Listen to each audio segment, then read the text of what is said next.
पढ़ने वाले हैं पोसेसिव प्रोनाउन। पोसेसिव प्रोनाउन का मतलब होता है अधिकारवाचक सर्वनाम। ठीक है, अधिकारवाचक सर्वनाम।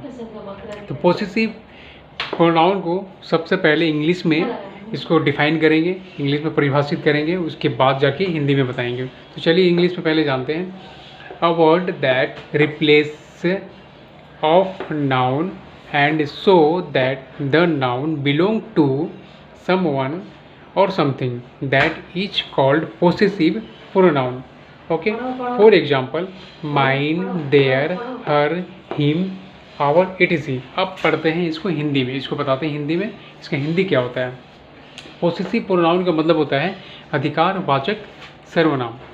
तो चलिए इसको पढ़ते हैं। A word that replace of a noun, कोई शब्द जब संज्ञा के स्थान लेता है या स्थान पर आता है, ठीक है, एंड दर्शाता है कि संज्ञा माने नाउन, ठीक है, नाउन बिलोंग टू समवन माने संज्ञा किसी व्यक्ति के साथ संबंधित है या उनसे जुड़े हुए हैं, ठीक है, या समथिंग किसी वस्तु के साथ जुड़े हुए या संबंधित हैं, उसे हम लोग क्या कहते हैं, अधिकारवाचक सर्वनाम कहते हैं। That is called possessive pronoun. Right, समझ में आ गया। तो चलिए अधिकारवाचक जो शब्द हैं कौन कौन हैं। माइन हो गया जैसे मेरा, देर हो गया उनका, हर मीन ये स्त्री के लिए आता है, ये हो गया उनका उसे, ठीक है, हिम मैंने उसे, ये ही के लिए ही के बदले में आता है, ये हिम हो गया उन्हें या उसे, आवर मैंने हमारा, etc।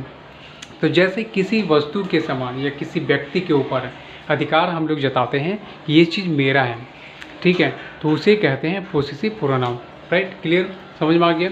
जैसे कोई सामान, जैसे मान लीजिए कि एक बुक है, फॉर एग्जाम्पल ये बुक है, तो राम एक व्यक्ति है, ये समवन मैंने व्यक्ति, कोई व्यक्ति या कुछ लोग, तो राम कहता है कि ये बुक मेरा है, ये अधिकार जता रहा है कि ये बुक मेरा है।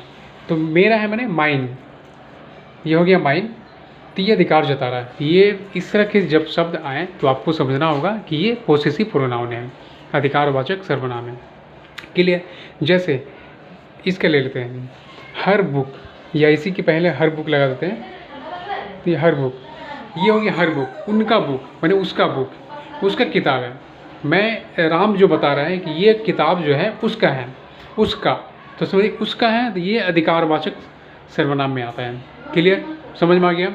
इसी तरह से आवर मैंने हमारा, ये हमारा है, कोई अधिकार यहाँ पे व्यक्त हो रहा है। क्लियर, समझ में आ गया। तो ये है पोसेसिव प्रोनाउन। ठीक है, चलिए इसको याद करिएगा और इसको बार बार प्रैक्टिस करिएगा, बार बार याद करिएगा, तो ये याद हो जाएगा, समझ में आ जाएगा। चलिए तब तक यहीं पे हैं, फिर नेक्स्ट वीडियो में मिलेंगे। तब तक के लिए हमारे चैनल को लाइक, शेयर और सब्सक्राइब कर देना।